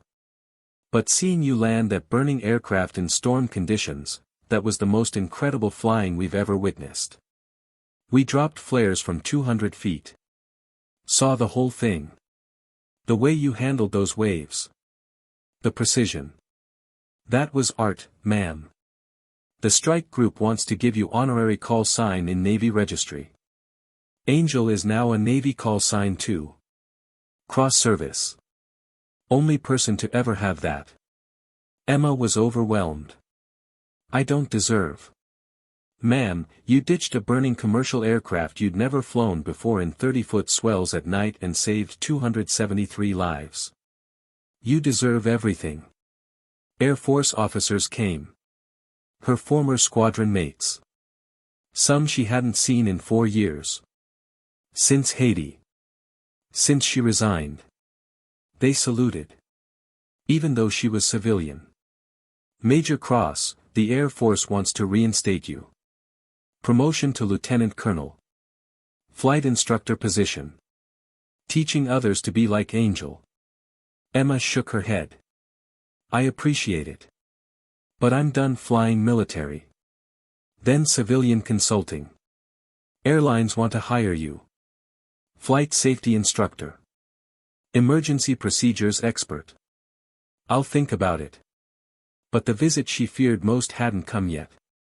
Rebecca. Day 8 in the hospital. Emma was sitting up. Reading reports about the ditching. French aviation authorities. American NTSB. Everyone investigating. Preliminary finding, pilot actions were heroic and saved all lives. No fault attributed. Air France publicly thanked her. Offered lifetime free flights. She declined. A knock on the door. Come in. Rebecca walked in. 8 years older than last time they'd been in the same room. Lines around her eyes. Thinner. The cancer visible in her frame. She saw Emma bandaged and burned. Broke down crying immediately. Em.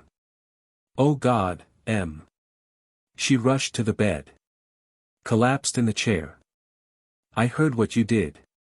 Watched on news. Saw the videos passengers posted. Saw you fighting that fire while landing. Saw the interviews with people you saved. Emma stayed quiet. Let Rebecca talk. I was wrong, Rebecca sobbed. 8 years I was wrong. I blamed you for Mom dying alone. Called you selfish. Cut you out completely. She grabbed Emma's bandaged hand gently. But I understand now. You didn't choose strangers over Mom. You didn't choose duty over family. You chose to save lives because that's who you are. That's who you've always been. Tears streaming down her face. Angel doesn't refuse when people need her. Angel flies into hell to deliver miracles. That's not selfishness. That's who you are at your core. Emma's own tears started. I'm sorry I wasn't there when Mom died. I'm sorry I chose that mission over being at her bedside. Rebecca shook her head violently. No. Don't apologize. You saved 200 children that day. 200 families got to keep their kids because you flew that mission. Mom would have understood that. She did understand it. She asked for me at the end. She was proud. Even dying, even wanting you there, she was proud of what you were doing. I was too angry to see it then. But I see it now. Rebecca wiped her eyes. I'm sorry I was angry for 8 years. Sorry I shut you out. Sorry I made you think you failed her. You didn't fail anyone. The sisters embraced. Both crying. 8 years of silence. 8 years of pain. Broken. I came to do your surgery, Emma whispered. That's why I was on that flight. David called. Told me about the cancer.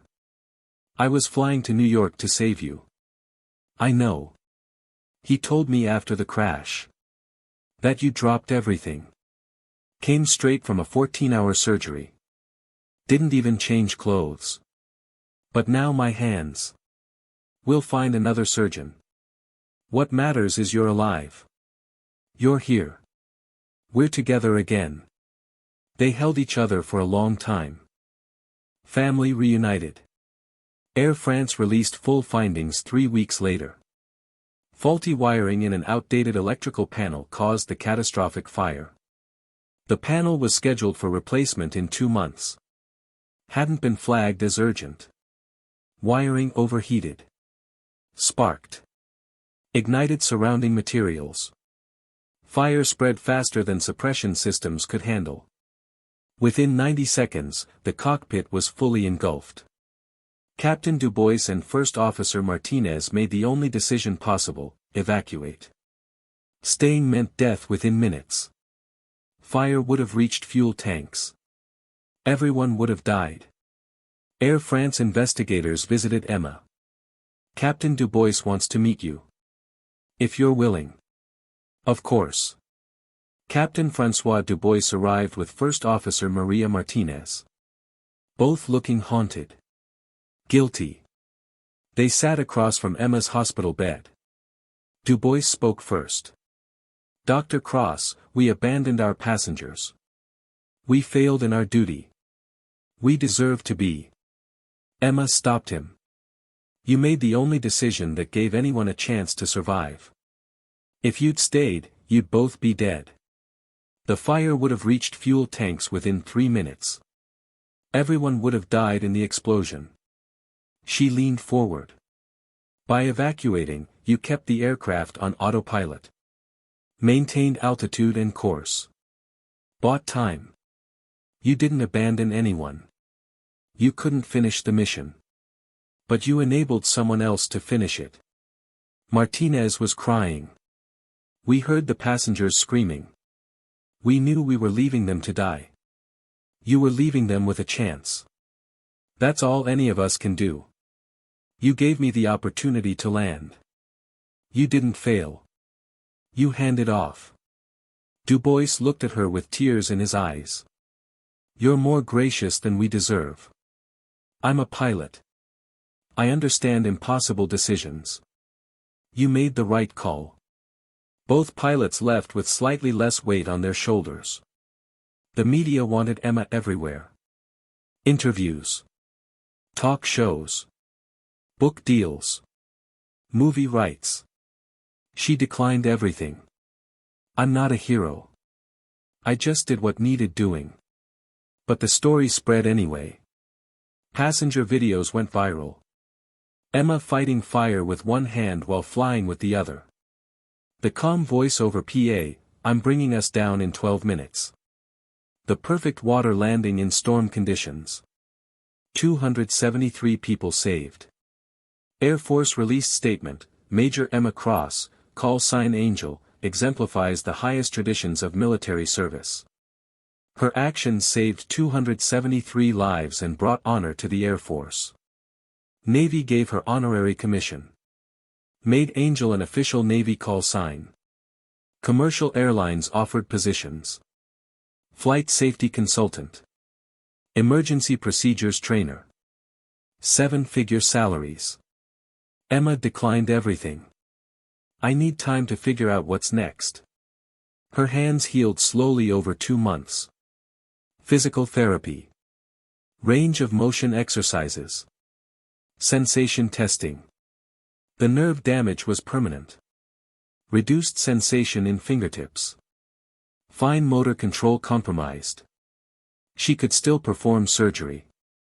But complex procedures requiring microsurgical precision would be difficult. Maybe impossible. Her surgical career was effectively limited. She'd saved 273 lives. But it cost her the career she'd built to replace flying. Rebecca visited Emma in Paris after both were released from hospitals. Rebecca had started chemotherapy. Experimental protocol. Different surgeon performed the operation. Successful. Cancer in remission. The sisters sat in Emma's apartment. Drinking tea. Talking like they used to. What will you do now? Rebecca asked.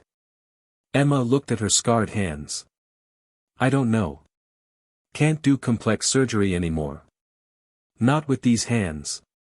But I also can't go back to just being a pilot. I've seen both sides now. You saved hundreds as a pilot. Hundreds as a surgeon. Maybe it's time to decide which matters more. I don't think it's about choosing, Emma said slowly. I became a surgeon to replace being a pilot. To prove I could save lives even though I couldn't fly. Even though I failed in Haiti. She turned to Rebecca. But maybe I need to accept something. What? I'm Angel first. Doctor second. I tried to bury Angel. Hide from what happened in Haiti. But Angel isn't a call sign. It's who I am. Rebecca smiled. So what does Angel do now? The offers kept coming. Air Force, return to active duty. Promotion to Lieutenant Colonel. Training position. Navy, cross-service commission. Flight instructor. Commercial airlines, captain positions. Six-figure salaries. Medical schools, teaching positions. Trauma surgery instructor. Emma chose a different path. Doctors Without Borders. Flight surgeon position. She would fly with medical teams to disaster zones. Provide emergency surgery on site. Train local doctors. Combining both skills. Pilot and surgeon. Perfect synthesis of who she was. The organization was thrilled. You're exactly what we need. Someone who can fly into impossible places and provide medical care. You're unique. Emma accepted. 6 months after the Atlantic ditching, she was back in AC-130 Hercules. Co-pilot now, not pilot in command. Her choice. She wanted to focus on medicine with flying as secondary skill. First mission, Syria. Refugee camp. 300 injured civilians. No medical facilities. Emma flew with the team. Set up field hospital. Performed surgeries with damaged hands. Saved 37 lives in 48 hours. It felt right for the first time in years. 15 years after the Haiti earthquake that killed her crew. January 12, 2025. Emma was 57 years old. Still flying with Doctors Without Borders. Still performing surgeries in disaster zones. Hands more scarred.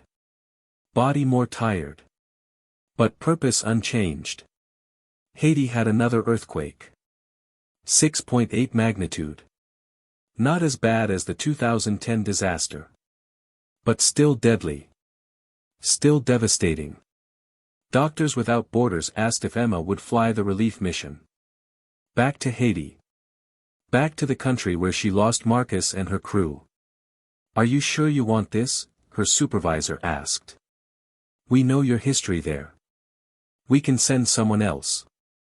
Emma looked at the mission brief. Field hospital setup. Surgical team. Critical supplies. Port-au-Prince. Same city. Same airfield. Rebuilt since 2010. I'm going, she said. The C-130 loaded with supplies and personnel. Emma in the co-pilot seat. Younger pilot beside her. 28 years old. Confident. Skilled. Major Cross, I've read about you. About the Air France ditching. About your 89 humanitarian missions. It's an honor to fly with you. Emma smiled. Just Emma. I'm civilian now. The flight to Haiti was quiet. Emma looking out at the ocean below. Thinking about Marcus. About her crew. They'd been dead for 15 years. But she still thought about them daily.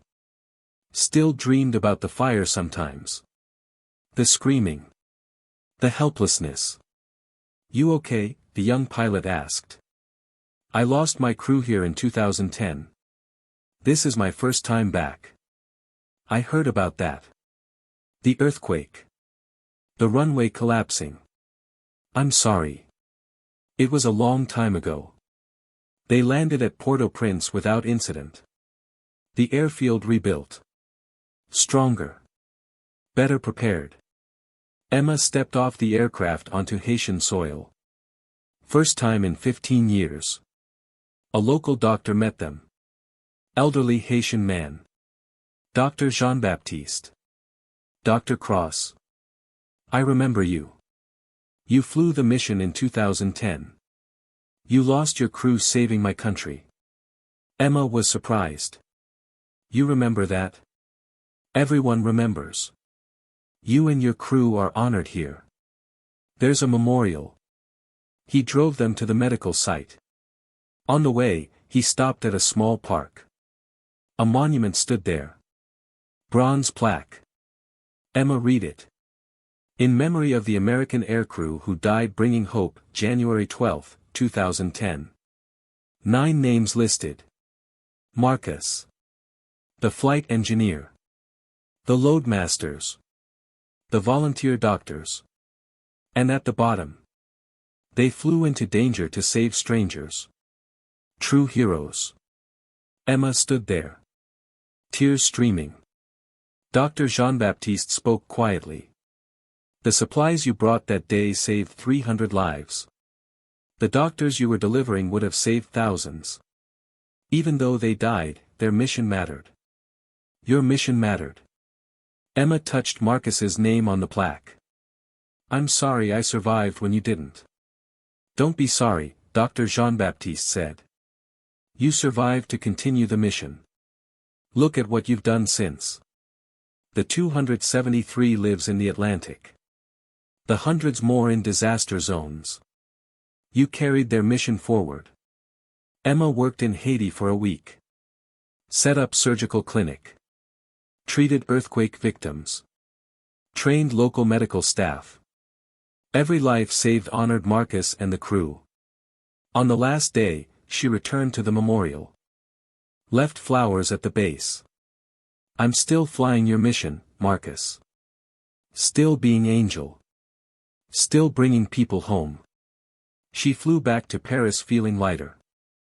15 years of guilt easing. Not gone. Never gone. But manageable. 2 years after the Air France incident, passengers created the Angel Foundation. Scholarships for people wanting to become pilots or emergency medical professionals. People who wanted to save lives like Angel did. Patricia Moreau ran it. The flight attendant who helped Emma. We've given 250 scholarships so far, Patricia told Emma over video call. 50 pilots. 200 medical students. All because of you. Because of all of us, Emma corrected. Everyone on that flight survived together. Sarah Martinez, the young mother whose baby was now named Emma, became an Air Force pilot. Following Angel's path. I'm applying to humanitarian airlift squadrons, she told Emma. I want to fly missions like you did. Save lives like you did. The teenage girls from the school group all went into healthcare or aviation. 3 became doctors. 2 became nurses. 1 became a pilot. You showed us what courage looks like, one told Emma. We want to honor that.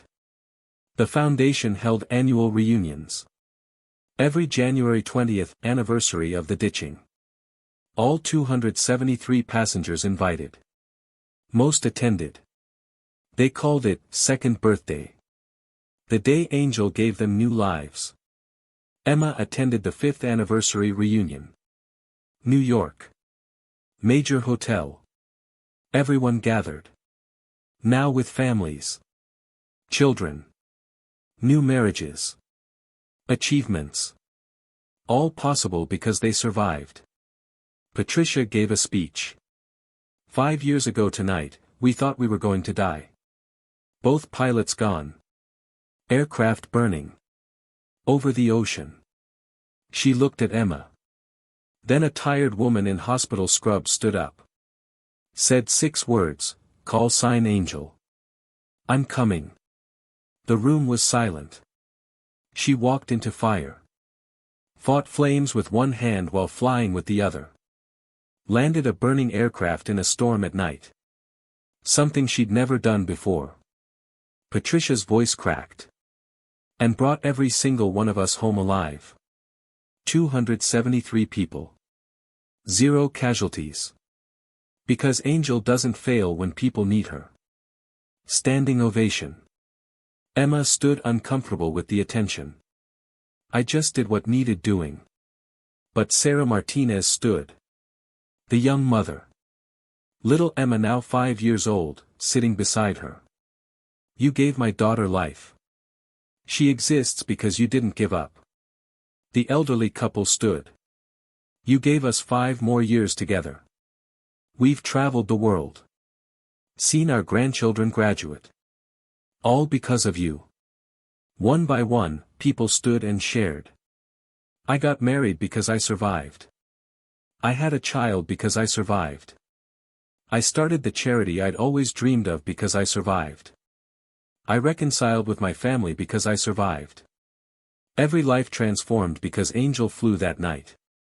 Emma looked around at all these people. Living. Loving. Building futures. All because she walked into that burning cockpit. 3 years after the ditching, Rebecca renewed her wedding vows. 10 years married. Cancer in remission. Life good. She insisted Emma be there. You flew through fire to save strangers. You're definitely coming to my vow renewal. The ceremony was in upstate New York. Beautiful vineyard. Sunset. Emma stood as Rebecca's maid of honor. The woman who'd been estranged for 8 years, now her closest confidant again. Rebecca's vows included, I promise to love you like my sister loves the world. Unconditionally. Selflessly. Willing to sacrifice everything to help others.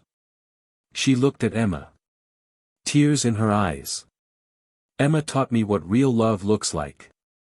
Flying into fire to save people. Fighting impossible odds.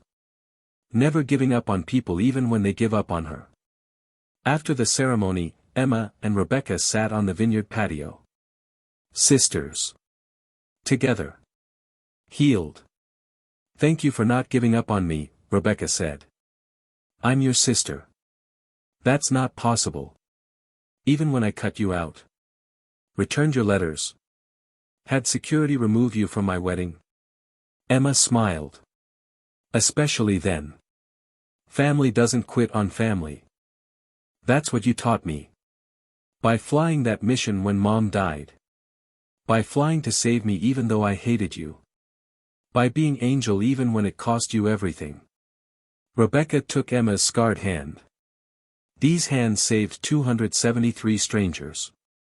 And they saved me too. By showing me what love actually means. Emma was 61 years old. Still flying with Doctors Without Borders. 20 years since Haiti. 15 years since the Atlantic ditching. Hands more scarred. Body showing age. But spirit unchanged. Yemen. Civil war. Cholera outbreak. 3,000 people in refugee camps. No medical facilities. Emma flew the mission. Older now. Moving slower. But still capable. Set up field clinic.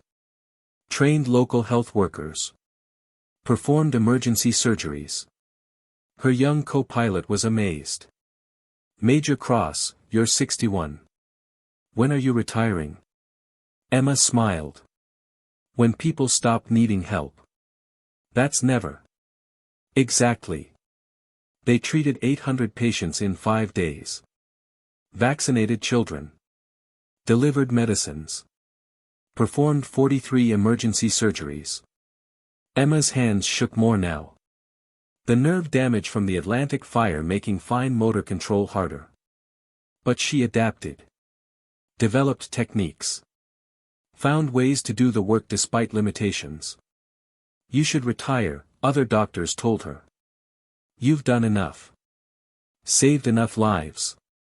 Earned rest. Emma disagreed. Angel doesn't retire. Angel finds new ways to deliver miracles. She mentored young pilots and doctors. Taught what she'd learned. Shared experiences. Showed them how to stay calm in crisis. The secret is simple, she told them. Don't think about yourself. Think about the people who need you. That clarity makes the impossible possible. Her story was taught in flight schools, medical schools, emergency response training. Call sign Angel. The pilot who saved 273 lives by flying a burning aircraft she'd never flown before. Then continued saving lives for another 15 years. But Emma never thought of herself as special. Just someone who couldn't say no when people needed help. 20 years after the Air France ditching, Emma was 70 years old. Finally considering retirement. Her hands could barely perform surgery anymore. Arthritis combined with old nerve damage. She could still fly as co-pilot. But younger pilots were better. Time to step back. Let others carry the mission. She visited the Air Force Museum. They had an exhibit about Angel. Her flight suit from C-130 days. The painted Angel logo from her aircraft. Mission logs from 89 humanitarian flights. And a section about the Atlantic ditching. The miracle of Flight 447. Videos from passengers. Patricia's testimony. Navy rescue footage. The museum curator recognized her.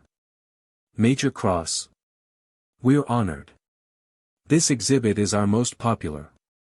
People come from all over the world to see Angel's story. Emma looked at her younger self in the photos. 20 years ago. Fighting fire. Landing in darkness.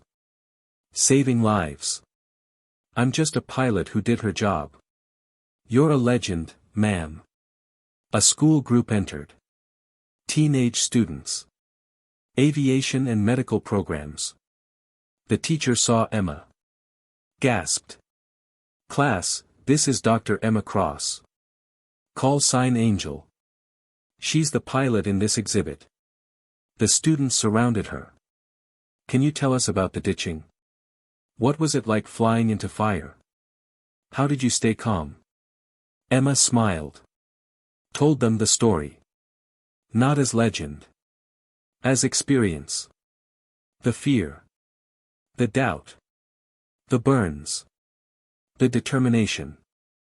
I was terrified, she admitted. But 273 people needed someone to try. I was the only one who could. So I tried. What if you'd failed? A student asked.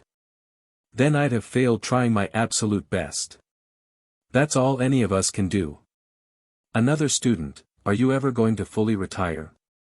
Emma thought about it. Marcus and her crew in Haiti. The 273 passengers from Flight 447. Thousands of people in disaster zones over 35 years. Every life touched. Every mission flown. Every surgery performed. Angel doesn't retire, she said quietly. Angel just finds new ways to deliver miracles. She left the museum. Phone buzzed. Message from Doctors Without Borders. Earthquake in Turkey. Medical teams needed. Are you available? Emma looked at her arthritic hands. Her 70-year-old body. Her limited capabilities. Then she thought about people trapped in rubble. Injured. Dying. Needing help. She typed her response. Yes. When do we leave? Because you don't stop being Angel. You don't stop when people need you. You fly into hell itself. You sacrifice everything. You burn your hands and break your body. And you bring people home. Every single time. No matter the cost. No matter your age. No matter how many times you've already done it. Angel flies where people are dying. Angel lands anywhere if it means saving lives. Angel delivers miracles. And that never changes. Emma Cross boarded a plane to Turkey. 70 years old. Scarred hands. Tired body. But purpose burning bright as ever. Somewhere in Turkey, people were trapped. Suffering. Dying. An angel was coming. Because that's what angels do. They fly into darkness. They bring hope.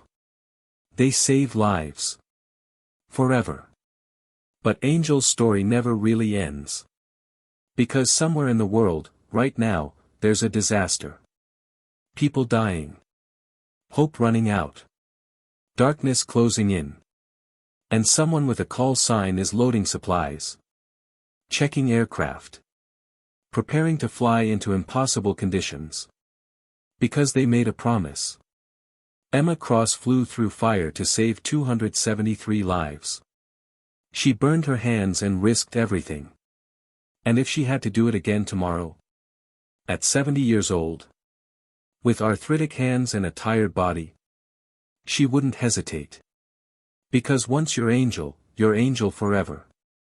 Call signs don't retire. They just find new ways to deliver miracles. They just keep flying. Keep fighting. Keep saving lives. Until they can't anymore. And even then, they pass the torch. Because angel isn't a person. It's a promise. A promise to go where people are dying. A promise to try when others quit. A promise to sacrifice everything for strangers. Emma Cross kept that promise for 40 years. And somewhere, a young pilot is learning her story. Reading about the woman who walked into burning cockpit. Who fought fire with one hand while flying with the other. Who saved 273 souls from the Atlantic darkness. And that young pilot is making the same promise. To be the next angel. Because heroes don't die. They multiply. Comment below, what would your call sign be? Subscribe for more incredible true stories of courage.